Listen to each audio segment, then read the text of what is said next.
Welcome to LOA Today. Walt Thiessen and life coach Cindie Chavez here. Today is Tuesday, July the 10th, 2018, 8 a.m. Eastern Time, your first daily dose of happy for the day. And we hope you're off to a great start with the week.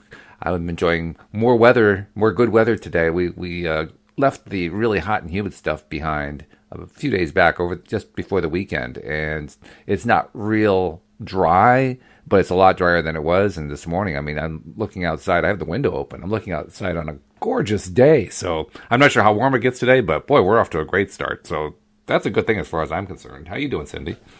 I'm doing great. I can hear the sound of wet streets as the cars go by. So we must still be having rain. My weather app said rain for like the next 8 days or something. Wow. Yeah. So the plants are happy. The trees are happy. My figs are the best figs I've ever eaten. So oh, that's right. Yeah, that fig tree I'm must be blooming. I'm remembering Esther's rain story, right? That's right. Story about why it was so dry. We were talking about that. It's that sometimes we take it for granted. So you're having the nice dry weather. I'm having the very wet weather, but it's all good. It's all good. Well, that's kind of par for the course down there in Louisiana, isn't it? In the summertime, yes. Yeah. We get most of our rain in the summer. And a lot of it is, I was sort of surprised that it was raining this morning. A lot of it's those afternoon thunder showers that happen in the late afternoon. Mm-hmm. So, and I saw that is there a hurricane out there? Oh, there probably is. I think there's a hurricane forming that's supposed to be headed towards maybe South Carolina, but I haven't really checked into it too much. It seems like the weather lately has a tendency to change very quickly. So I know with our weather, I hardly pay attention to the weather reports anymore because they're so often not what really happens. Well, you're probably better off anyway because the typical weather report is designed to terrify you. I mean, literally, they could be written as horror stories the way that they're presented. Shuttle you over to Home Depot?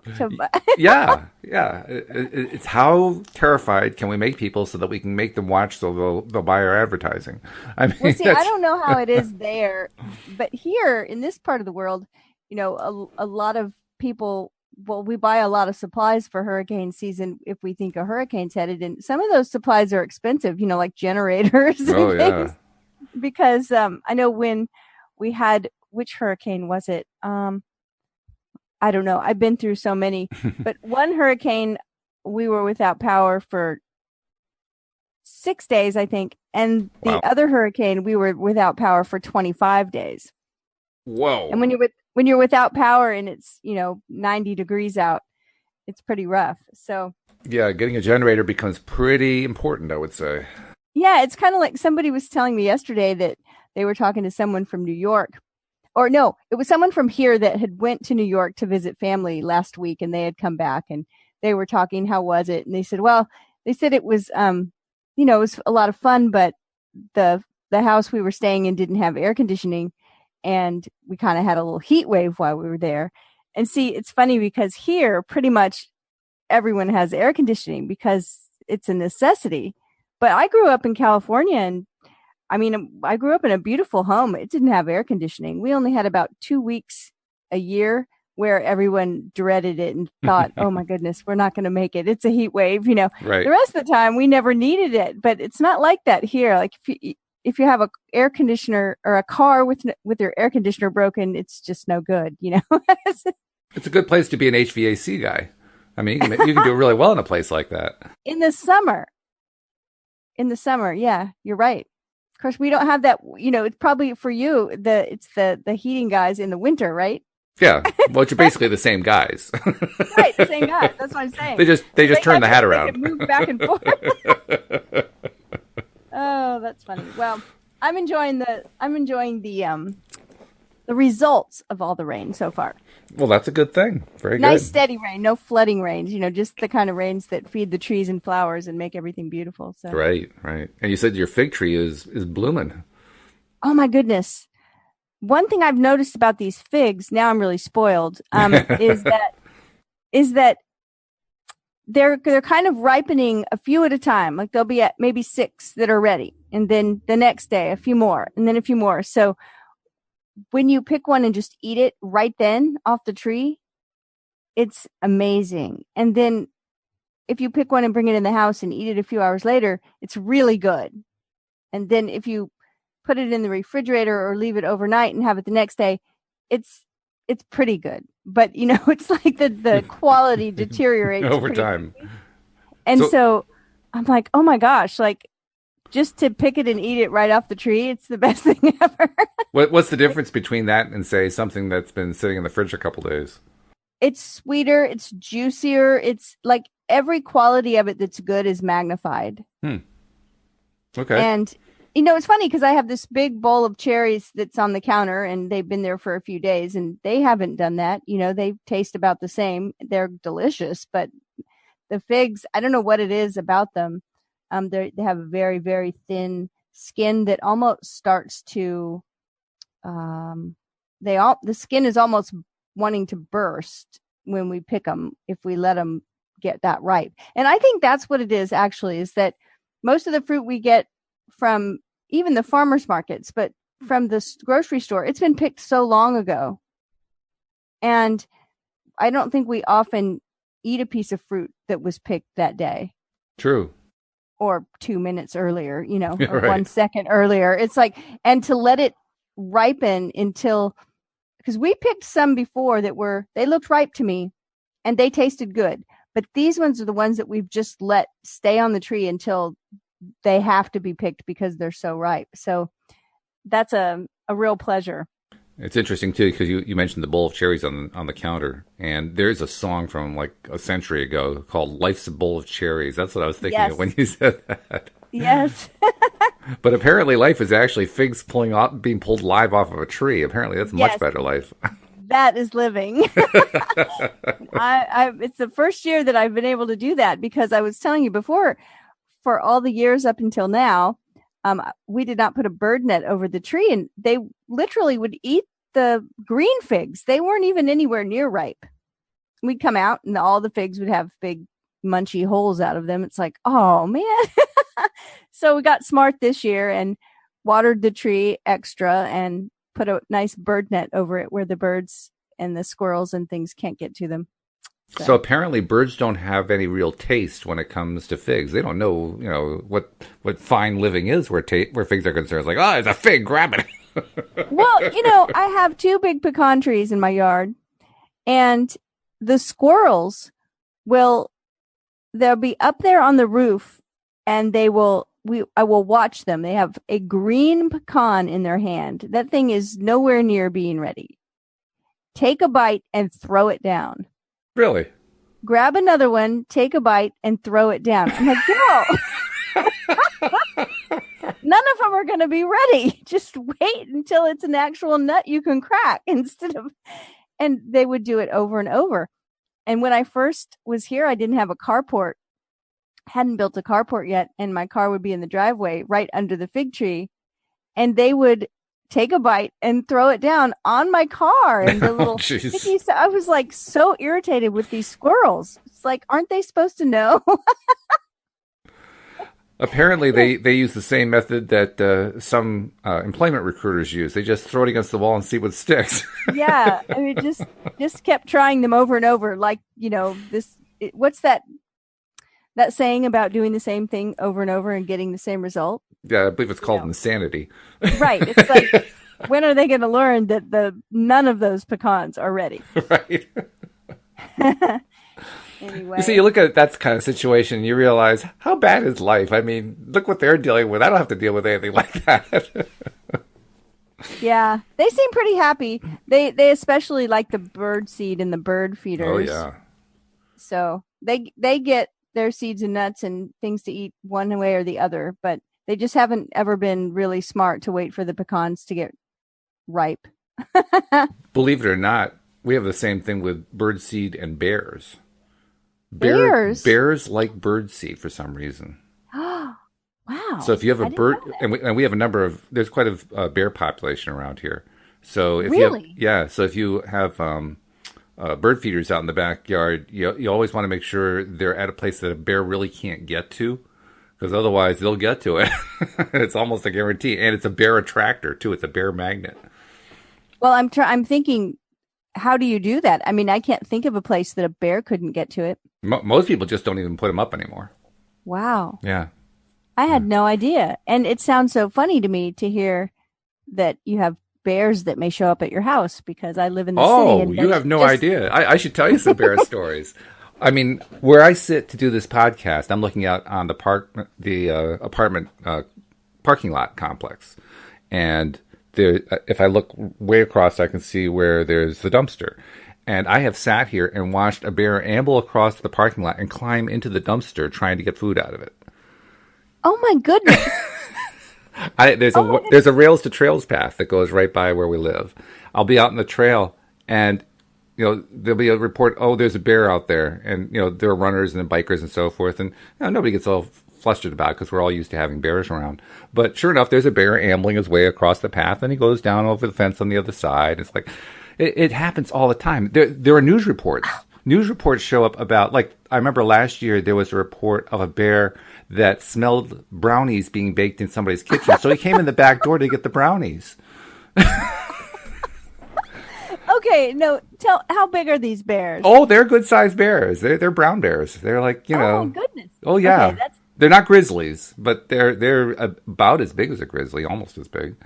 And that's scary to me. well, fortunately, they generally, as long as you leave them alone, the one thing you have to worry about with bears is you want to make sure that it's not a mama with cubs. If there's a mama with cubs, you stay as far away as possible because they'll be very, very protective.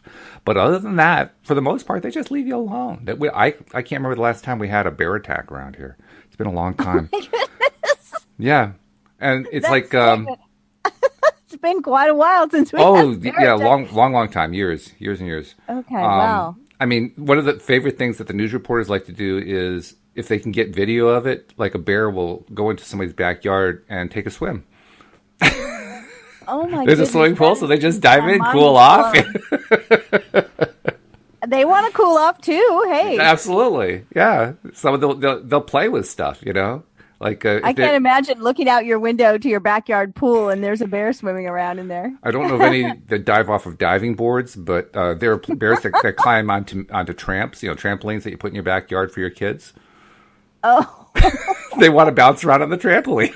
well, they have pretty serious claws, don't they? They do, yeah. Somehow they don't. I don't know how they pull that off, but they don't manage to puncture the tramp. Oh, But I was gonna say it seems like they could do some pretty good damage. they to could, one. yeah. But I don't. Maybe they can retract them. I really don't know. All I know is that every once in a while you get a video of somebody seeing a bear or a bear cub climbing up on top of a trampoline. That is hysterical. Wow. Yeah. Well, I can't top that. I can't top that today. My owl was a good one, but Your owl is wonderful. That's a great story. I have not manifested a bear. Oh, It kind of freaked us out when we first moved back here because when we lived here before, I don't remember ever seeing a bear. I remember one time seeing a bobcat. Louise and I were out on a walk, and like about 20 yards off the trail to the right side, we saw this cat. And we realized that was a fairly good-sized cat, but it was just sitting there. And the moment we took a step to find out more about it, it scurried away into the brush. And we found out later it was a bobcat. oh wow. And there are quite a few of them around here. We have bobcats. We've seen a coyote. We have coyotes. We have. I saw one. I'm not sure if it was a coyote or a gray wolf because they're so similar looking. But I saw one cross my path while I was driving, crossing the road. Well, that's what we saw. We were in the neighborhood. Yeah. And it's a park and a dog park, but in a neighborhood. And we looked over and saw this coyote standing there. And, at first we were like, was that a coyote? But they have a certain look, those long legs. And Oh, yeah. it was pretty obvious. And then there were red foxes in the neighborhood. And I think I'm the only one that has not seen them. My son has seen them over and over. And there's actually, I don't know what the hashtag is, but somebody started a hashtag for the red foxes in our neighborhood so that people could take pictures and like post them on Twitter or Instagram or whatever. And so if you know it, you can go look, and there's a whole bunch of them, like lots and lots of sightings, and they're really cute. The little red foxes. Well, plus when they're running with their tail flying behind them, they're really picturesque. I've seen one time running along the side of a very busy road that gets used for commuters. And it was just, trotting right along there and his tail flowing behind him. Really something. Yeah. Well, I think it's wonderful that even in the city and in neighborhoods, we still have so much, nature, so many creatures to look at: birds, squirrels, foxes, and an occasional coyote and bear. I do try to not think too much about the coyotes and the wolves, just because they would be the greatest risk to my cats. So yeah, so you don't want to focus on them. No, I try to focus on the cats being completely safe and just having a good time and having a great life and not worrying. You could do your cats a favor and focus on small birds. That's not fair to the small birds. We actually had that situation when we lived in Virginia. There was a bird. Speaking of bird feeders, there was a bird feeder in the backyard there, and Louise went and filled it because she loved having the birds come by. Until we had the cats. And then we realized, oh my God, what a setup this is. We're basically providing a trap for the birds so that the cats can get at them.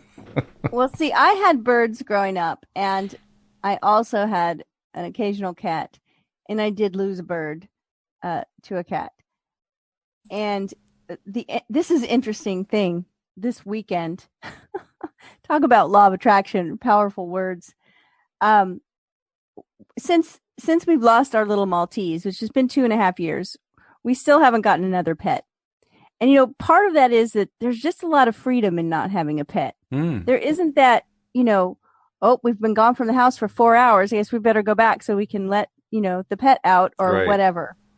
And, wanting to go on a trip. Well, who will we get to watch the puppy, whatever. So every time we talk about it, we kind of, we go, it's been kind of nice not having to be home and make sure and all of that. So this weekend, two things that were really funny that were kind of connected. We were driving and we see a sign at the River Center that says Leonard Skinner. And I said, Leonard Skinner? They're still touring? Yeah, and right. I said to Scott, here's your chance. Here's your chance to be at a concert and yell Freebird. Because we had gone to see the Black Jacket Orchestra play the Fleetwood Mac album Rumors. Oh. And someone in the middle of the concert, when there was a lull and it was like in between songs, somebody yelled out Freebird. And it was hysterical. And everyone was cracking up laughing. So that was kind of a joke. I said, here's your chance. Well, a little bit later, like, I don't know, hour later, we walk into a restaurant and the song Freebird is playing. And I swear I haven't heard that song for like a decade. It's like, and we just looked at each other and kind of laughed. Later in the conversation, talking about pets, I am bringing this back around. There is a formula here. We were talking about pets, and I just said, maybe I should get a bird. I said, have you ever had a bird? Because, I used to have birds growing up, and it's just kind of nice to have a little pet in the house. Maybe I should think about getting a bird. And so we had this whole discussion. He said, well, my mother had a bird, but it wasn't really my bird, and I was quite small, and I don't really remember it. And we talked about birds. About 3 hours later, I get a text message. It's a picture of a white parakeet and says, would you like a bird? And it's not even someone I know. It's like my son is sending me a text. I'm over here visiting these people at this house, and they have to move, and they're giving away this bird. For free, and right? And then he says, #Freebird. Of course. Of course. That's funny. And I just got the head shake from that because, so many times I'll say something and then it just happens. And so I have yet to make the decision of whether I want to say yes to this bird, but I can understand. And there is something to be said for just enjoying the wildlife and not having a pet. There is something to be said for that because before we got the cats, when we were in Virginia, we used to put birdseed out all the time. We even put it out on the deck by the deck door because the birds would come up and eat the seed right there, so we could see them up close. We even saw some birds that were really, really shy birds. We saw a red-headed woodpecker. I mean, those almost never come up near you. They're beautiful, yeah, but they'll never come close to you. This one was like right next to the door. And then the best part was we would put seed out, and they'd get used to it, and then we'd forget to put more seed out, and the birds would come up and knock on the window. Like, you forgot to put the bird seed out. Hello, the seed thing is empty. Well, there was another story too, another bird story. I got to tell you this one. Speaking of woodpeckers, I don't know if you've ever seen it. I can't even remember what the particular genus or species is called, but there is a very large woodpecker. There's one that, I don't know, it's like a foot long or something like that. Mm-hmm. And I saw it one time outside of our house, hammering away at the tree. Let me tell you, it's not like like you get with a typical woodpecker. It's like bam, bam, bam, oh bam. It's like a carpenter pounding a nail into the board. It's like, holy cow, what is that? And you look up, you can see its head going wham, wham, wham into the tree. Oh my goodness! I had never heard or seen that before. It sounded like a carpenter. It sounded like a carpenter pounding a nail. Well, the place I used to live had a carport that was, the side of it was metal, and there was this giant woodpecker that used to come land right there and bang on that thing, and it was like the sound it made because it was a big metal thing. It would just like reverberate. Right. Like, does he not know that's not a tree? Is he going to hurt his beak? Ouch! It might have been the same kind. I don't know. I wouldn't be surprised, but oh yeah, boy, the first time that happened, you're startled, like, what is that? Oh my goodness. Well, we're rocking right along in this book, but before we plunge in today we're actually at almost to part 4. So excited. I want to remind our listeners how they can subscribe.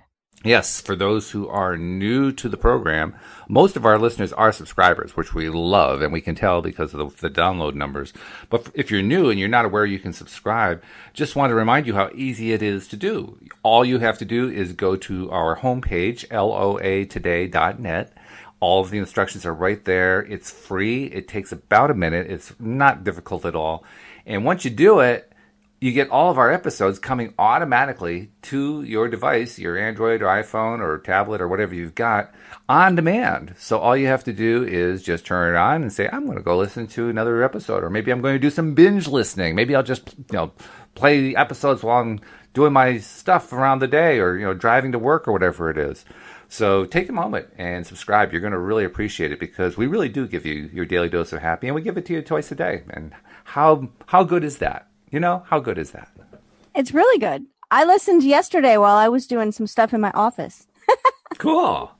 Very good. See, when you're on the air with Wendy in the afternoon, sometimes I'll remember at the right time, which I did yesterday. I didn't call in, but I remembered. I was like, oh, usually I remember it's not the right time. So then I don't hear you live. But yesterday I actually heard you live. So that's fun. Well, and if also, you are listening live, you just made a point too. Before you even finish that, I want to hit on that point.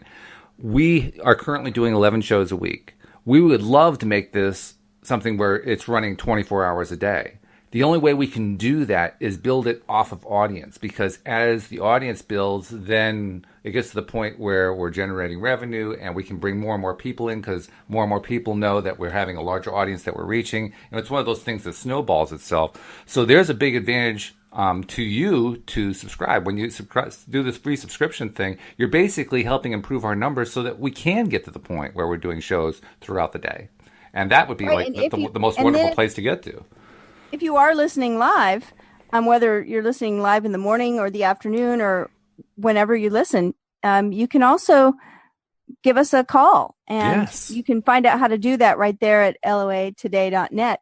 But you can give us a call and ask us a question, tell us your own law of attraction story, whatever. Just say hello. Yeah, share what's going on in your life. Fun. It is fun. Yeah. It's wonderful. Yeah. So, sorry, I didn't mean to interrupt what you were saying before, but I just had to insert that.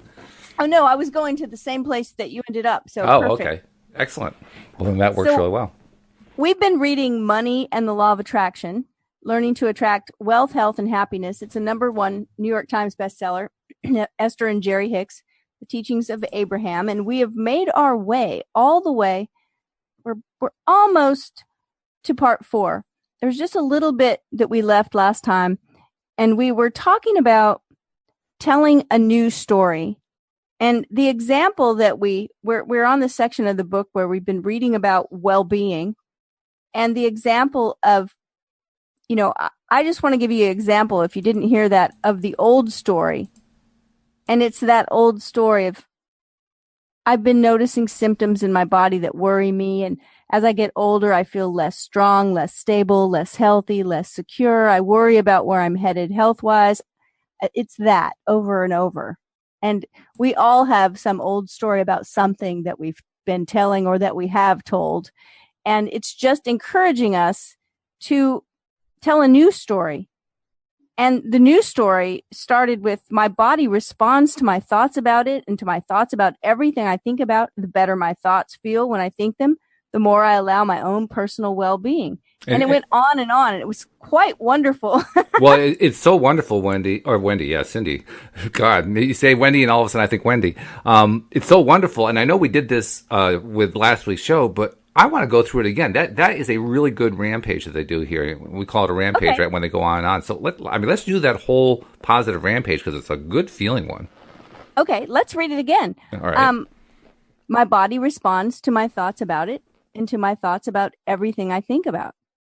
The better my thoughts feel when I think them, the more I allow my own personal well-being. I like knowing that there is an absolute correlation between how I feel and what my chronic thoughts have been, and how those thoughts felt as I thought them. I like knowing that those feelings are meant to help me choose better feeling thoughts, which produce better feeling vibrations, which will produce a better feeling body. My body is so responsive to my thoughts, and that is such a good thing to know. I'm getting rather good at choosing my thoughts. No matter what condition I find myself in, I have the power to change it. My state of physical health is simply an indication of the state of my chronic thoughts. I have control of both. A physical body is an amazing thing in the way it began as a glob of fetal cells to become this full-blown human body. I'm impressed with the stability of the human body and the intelligence of the cells that make up the human body, as I notice how my body accomplishes so many important functions without my conscious involvement. I like that it is not my conscious responsibility to move the blood through my veins or the air through my lungs. I like that my body knows how to do that and does that so well. The human body in general is quite an amazing thing. An intelligent, flexible, durable, resilient, seeing, hearing, smelling, tasting, touching thing. My own body serves me very well. I love my exploration of life through my physical body. I enjoy my stamina and flexibility. I like living life in my body. I'm so pleased with my eyes that look out into the world, seeing near and far from where I stand, distinguishing shapes and colors with such vivid perception of depths and distances. I so enjoy my body's ability to hear and smell and taste and feel. I love the tactile, sensual content of this planet and my life in my wonderful body. I feel appreciation and fascination for my body's self-patching ability as I watch wounds cover over with new skin, and as I discover renewed resiliency when traumas to my body occurred. I'm so aware of my body's flexibility, my fingers' dexterity, and the immediate response that my muscles show to any task I attempt. I like understanding that my body knows how to be well and is always moving toward wellness, and that as I do not get in the way of that with negative thought, wellness must prevail.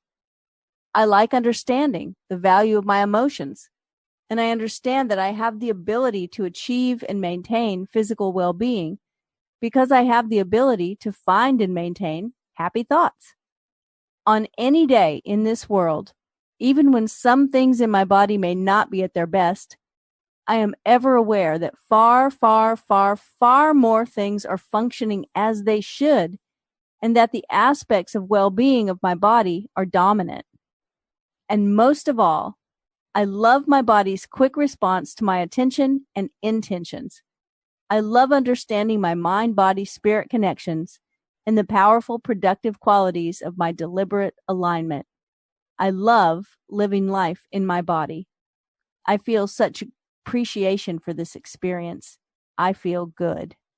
That's a serious, good news story. There are a couple of things that were happening there while you were reading that. One was I was realizing consciously I almost never feel this way about my body because I never go this way or rarely go this way. I mean, I do occasionally through some deliberate attempts, but most of the time whenever body topics come up, this isn't the way I feel about it. And in fact, this is the second point. About a third of the way through what you read, I noticed that I started breathing deeper. Up until that point, I had apparently, without being aware of it, been kind of holding my breath. We talked about that before, how we often do not breathe well. We often don't breathe to our best benefit. And just hearing all of that positive stuff, all of a sudden I just started to breathe deeper. I didn't think about it. It's not like it was a deliberate intention. It's just my body just relaxed into it and I started to breathe better. I thought, wow. Amazing. That's really powerful stuff, just hearing amazing. really, really good things. And I also love, we talked on this last week, but I love the fact that it talks about how almost everything that goes on in the body is going right. Yes. I am ever That's aware my favorite that part of this. far, far, far, far more things are functioning as they should. And Right. boy, we so often forget that, but it is really, really important. The body is amazing. I think I read one time that like the liver, our liver, just that one organ performs like, I don't know, it's a ridiculous number of functions, like 700 or something. Oh God, wow. Our body is such a miracle and it is always constantly in motion and performing so many different functions that it has to be that most of them are going right. Yeah. It is a good thing to remember. It Absolutely. Is. It really and is. The final words that Abraham says in that section about telling a new story says, there is no right or wrong way to tell your improved story. It can be about your past, present, or future experiences. The only criterion that is important is that you be conscious of your intent to tell a better feeling, improved version of your story. Telling many good feeling short stories throughout your day will change your point of attraction. Just remember that the story you tell is the basis of your life. So tell it the way you want it to be. And this particular story was about a healthy body. The thing that I've noticed that helps me the most when I'm trying to deliberately focus on good feeling stuff is I don't worry about what the topic is. It doesn't have to be, well, I need to focus on money today, or I need to focus on my body, or I need to focus on my health, or I need to focus on my job, or I need to focus on my relationship. I just focus on whatever comes to my mind first. Whatever's I go with the path of least resistance. Whatever comes first is the one I go with. As long as it's a positive thing, something I can focus on positively, that's what I go with. So that way I don't have to worry about it. Yeah, it's a really good thing to remember because often the thing we're trying to change is the hardest thing to focus on good thoughts about. Exactly. And I figure part of what we learned over the past, weeks in the section that was about well-being was an eye-opener because it talked about complaining and it said something like, now you're complaining about this pain you have in your body, but the pain showed up because you were complaining about something else. And it's like complaining about things, focusing on things that aren't going well, focusing on things that, are uncomfortable for us, and telling that story, telling an old story about whatever, about how our relationship doesn't work or how our bank account's too low all of those complaints can actually show up as dis-ease in our body. And then we're complaining about being sick. So if all of those thoughts that had nothing to do with well-being created dis-ease or discomfort or pain, then I'm sure it works the other way as well. It does. We don't have to focus so much on that as we do just focus on the better feeling thought. Like you said, that's such a key thing to remember. I know gigantic. in coaching, one of my first mentors used to talk about what he called staging areas. And he was in theater, so that made sense for him to look at it that way, right? Right. And it was relationships, what he just said supply. So money, resources, relationships, money, health. And then his fourth one was path, or it could be career, but oftentimes our career and what our life path is aren't the same thing. Career kind of gets mixed up with supply and source and money. And, sometimes, but there's those areas, right? And as coaches, we know that often people are coming to us for one of three things that fit in those areas. They either want relationship help, or they want to make more money or manage their money better, or they want health. I mean, those are the three things that people are often wanting improvement in those areas. And so one of the things that he taught me is that sometimes if there's just too much of a charge in one area, if you'll just work on the other area, everything will shift for the person in all the areas. That's true. Yeah. And it's the same exact idea, right? It's like, I don't have to just focus on this, this illness that I'm suffering with. I can focus on other things that feel better, and it will improve that situation too. It does. And in fact, this is one of the most interesting things for me. We often, as human beings, will say, well, I just want to be happy. I just want to feel good. And then we dismiss it. We dismiss it as being, well, yeah, of course, it's a throwaway. Of course, that goes without saying.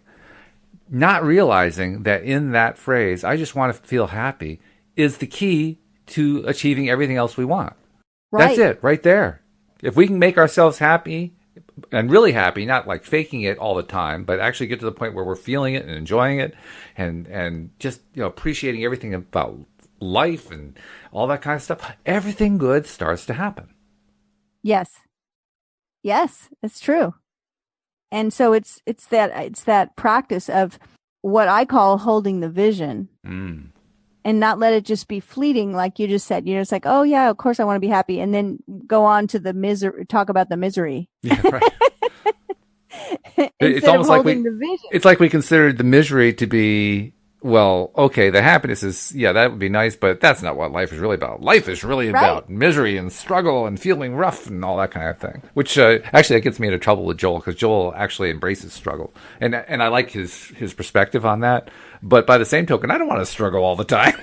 I mean, there are times I just want life to be easy, I don't want to struggle either, and my viewpoint. I'm of the mind that that we live in a place where sometimes we struggle, and we live in a place where sometimes things happen that are uncomfortable and don't feel good.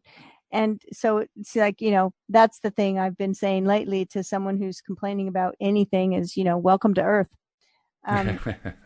Because that's the reality of it. And so that's always our opportunity. Well, it is always our opportunity to practice holding the vision of something better, to practice feeling better, to practice thinking better, feeling thoughts, to practice telling a better story. All of those things are our constant opportunity. It's like practice central, that it's always there. It's always ready for us. And so it's, how are we going to tell it? It's not whether or not there are going to be struggles. It's what are we going to do with them when they happen? And the great promise that comes along with this too is when we change our mindset, our experience changes. So even if we're dealing with, okay, welcome to planet Earth because this stuff happens, that doesn't have to be the default. That to me is the most wonderful part of the whole law of attraction message. It may currently be the default, but it doesn't have to remain the default.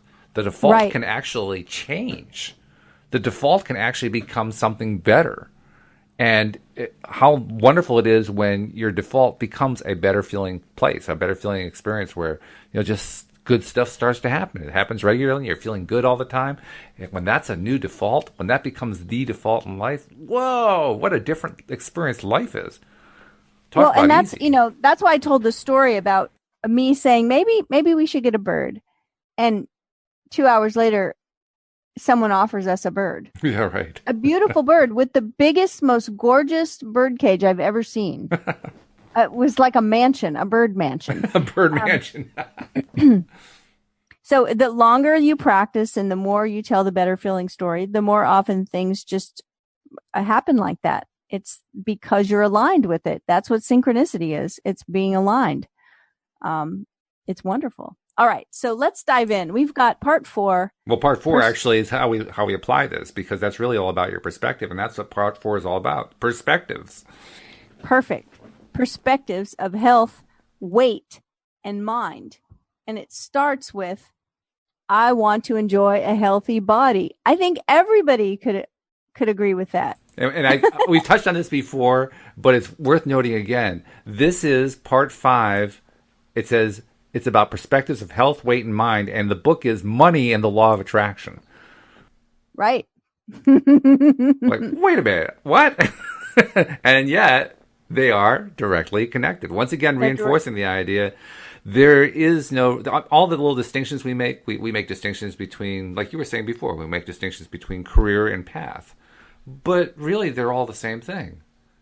Right. That's why money, if you're too wound up about your career and every time we start talking about it, there's just too much struggle and just too much of a story, then let's talk about some other area. How are you feeling in your body? Well, there I'm doing pretty well. See, there's not as much of a charge. So we can start to use some conscious, deliberate creating there. And then the career shifts. Exactly. Because like you said, it's just all the same. And it's mind-boggling when it happens. When it happens, the usual reaction I have is, "What just happened?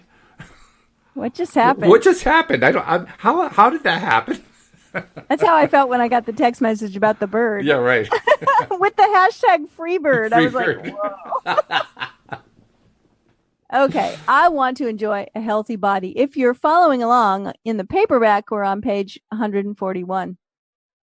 Bringing your physical body into alignment is a tremendously valuable thing to do for 2 reasons. First, there's no subject that people think more about than their own body. And that's logical since you take it with you everywhere you go. Mm-hmm. Second, since every perspective or thought that you have flows through the lens of your physical body, your attitude on virtually every subject is influenced by the way you feel about your physical body. Because science and medicine have been slow to acknowledge the connection between mind and body, between thoughts and outcomes, and between attitudes and results, most people are reeling in a plethora of contradictory guidance relative to their bodies. Whenever the basis of an understanding is flawed, no amount of patching it with methods, potions, or remedies can bring consistently provable results.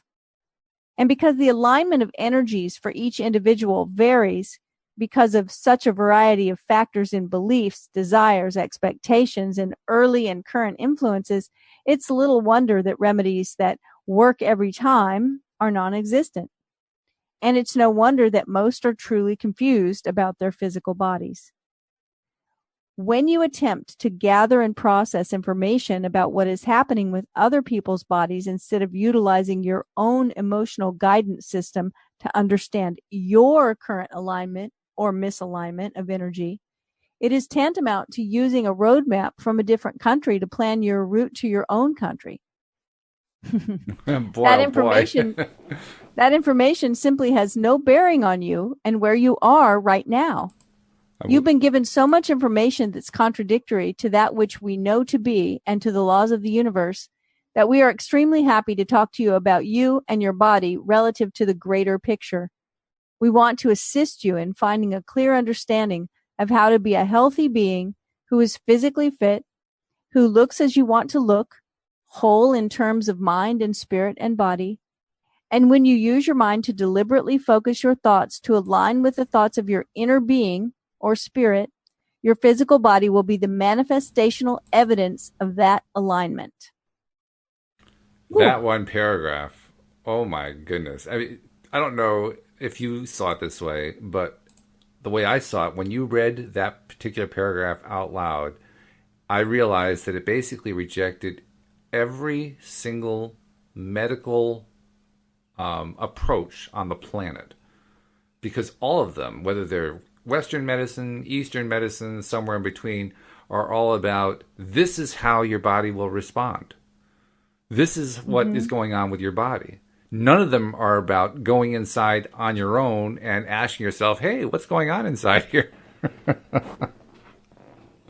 And yet that's exactly what they said. It's your connection with your own emotional guidance system that's your guide. That's how you get to alignment or misalignment. I remember when I worked, I used to manage an office. I was the office manager for two naturopathic physicians. And we saw really great results with the work that we did with, a huge percentage of our patients. And I remember these two sisters, they brought their mother in because they had taken her to doctor after doctor after doctor, and she wasn't getting any better. And we had tests in front of us, right? So it's like, okay, it's like you should be able to look at it and see this is going on, and here's the remedy. And these were remedies we used all the time with people, and they always worked, or at least they worked most of the time. We had good results.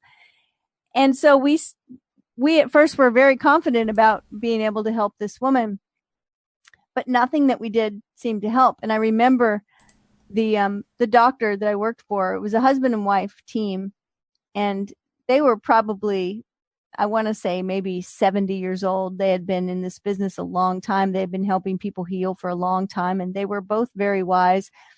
And the doctor said to me, not in the, presence of the patient and the sisters, but said to me later, because I said, when she came back in, oh, there's no improvement? Well, that's surprising, because, these things that we're doing usually help so much. And she said, well, I thought about it this morning, and here's the thing.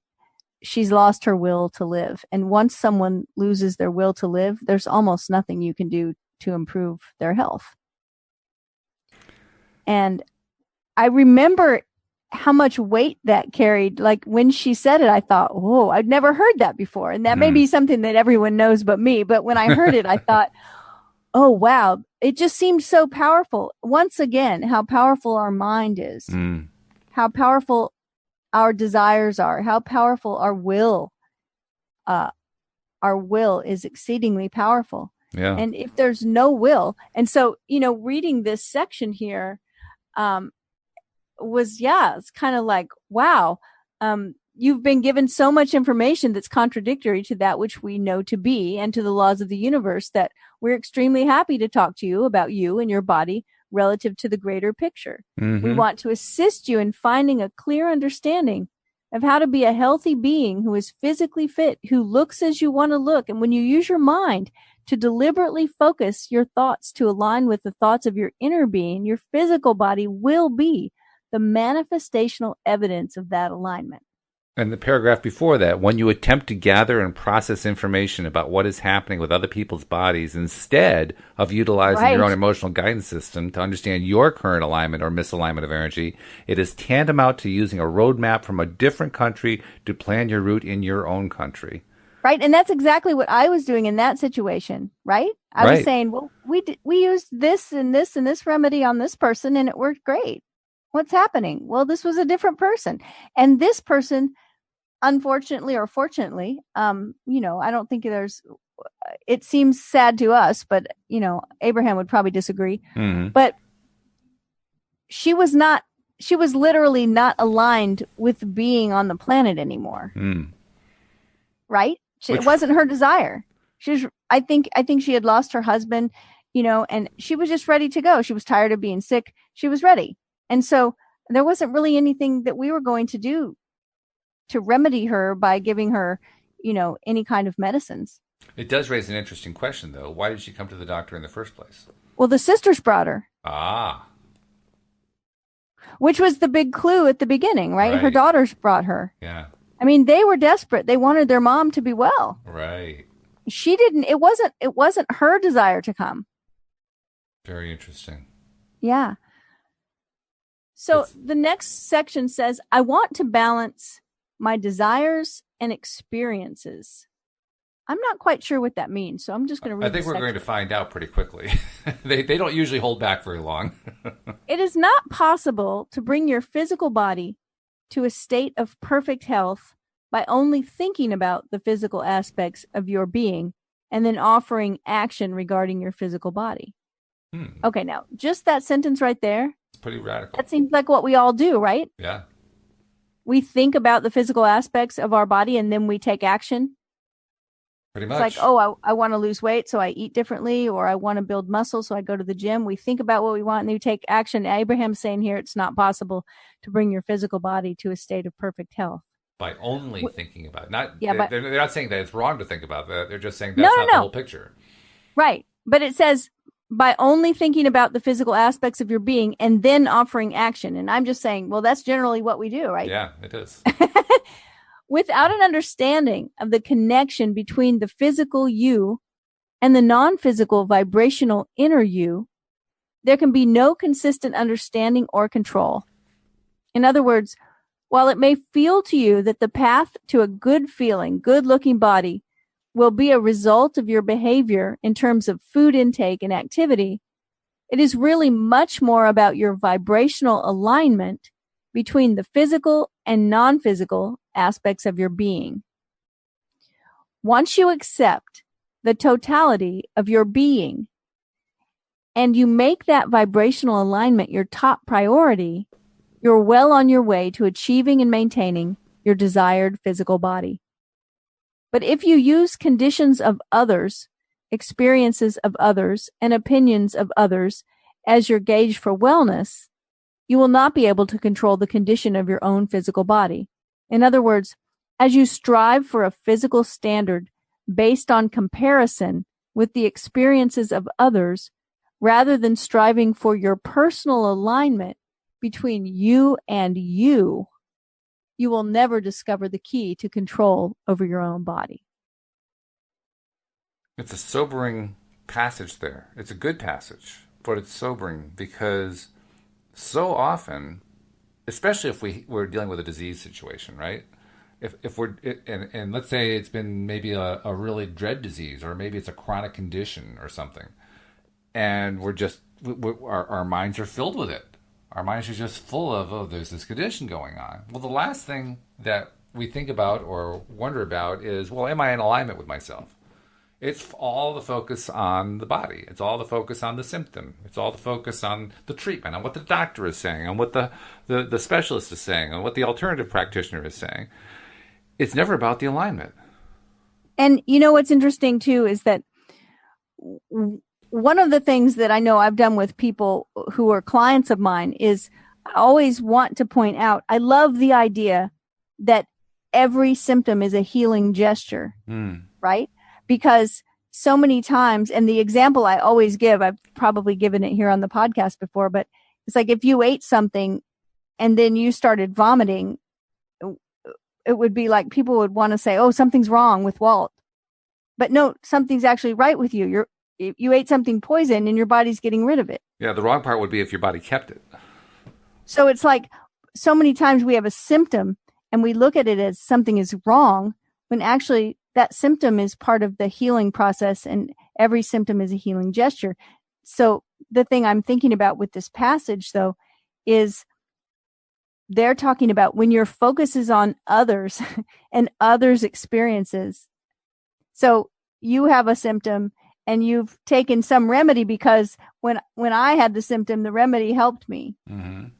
I mean, I understand this is how we learn. Sure. And it might work for you too. But when it doesn't work for you, then that comparing starts happening where we're like, well, it works for everyone else. What's wrong with me? Right. Mm-hmm. So now we've got two things wrong with us, right? We got the original symptom that we were trying to heal. And then we've got this idea that, something's wrong with us because the remedy that worked for all these other people doesn't work for us. The focus is so much out of alignment, like consistently here. Yeah. Oh, it's a great point because we do set ourselves up. That's what that is. That's setting ourselves up. It's saying, well, I'm not responding the way somebody else is responding, so therefore this is even worse than I thought it was. Well, you know, the old idea, and it's such a true idea, is that if you want to really get depressed, just start comparing your life to someone else's. Oh, yes. Right? And, you know, it's interesting. I saw some articles recently that talked about depression and social media. And they were saying that there seems to be a higher rate of depression for people that are on more than 3 social media platforms. And that's just time. There's time spent there. And what do people do on social media? We always try to put our best face out there. We always try to show pictures, and I don't think there's anything wrong with it. Like the pictures that I post on Instagram, I want them to be beautiful. I have a value around that. So if I see something beautiful, I take a picture and I may post it. But what happens after a while is people start comparing their life, their real life that they're living, to these little snippets of other people's lives that are so great. That's not everyone's whole life. That's true. And so comparing yourself to someone else, comparing your life to someone else's life, it's just sort of always not a great idea.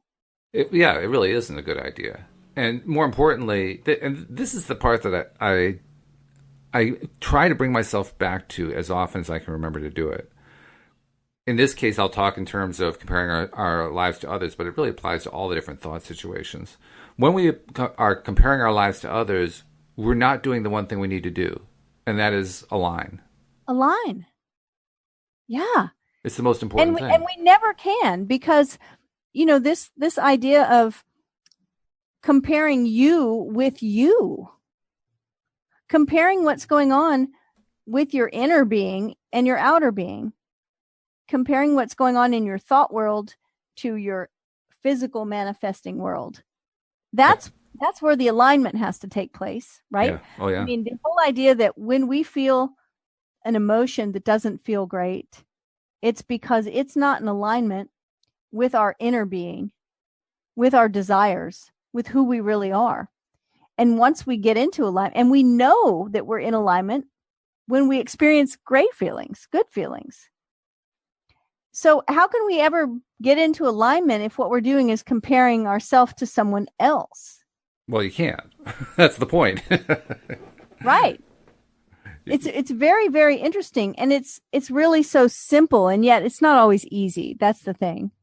I guess there would be one exception. The one exception would be if you were with another person. Let's say you're trying to feel good about your body, right? Because that's the main topic we've been talking about here. And the other person's also wanting to feel good about their body. So if the two of you can manage to turn it into a joint rampage where you're both talking about all the things that are going right with your body, that would work. That would be the Absolutely. one time it would work. And you can be in alignment with someone else. I mean, that's why it's important that we read books and listen to podcasts and hang out with people who are looking for better feeling thoughts and telling a better story, because we start to line up with that. So yeah, we definitely can. But what we're talking about, before was comparing in a way that's like where we're feeling less than. Mm-hmm. Right? That's right. It's like, why isn't this working for me? That kind of comparison. Which is so easy to do when you're not feeling well. It's so easy to do. Yeah. It's so easy to do. But it's also good practice. That's what I learned with my knee. I mean, I told a story a few weeks back about how I was experiencing some pretty severe chronic agony with my knee. And my knee is still not 100%. I mean, I went out and tried to ride a bike over the weekend and got 2 miles. I was like, nope, gotta get off the bike. It's not quite ready yet. But nevertheless, the pain is largely gone. And the way I got rid of it, the way I got rid of the massive amounts of pain, was by refusing to buy into the fact that I was experiencing massive amounts of pain and insisting on refocusing my mind on the idea that I could feel no pain, which took a lot of effort to do. But boy, was it worthwhile. And you're getting better and better. I am. Yep, I'm improving every single day. Well, this has been great. Unfortunately, we're out of time, but I look forward to talking with you again tomorrow, Cindie. I'll be back tomorrow. We'll be back as well. We hope you join us as well next time here on LOA Today. Goodbye, everybody.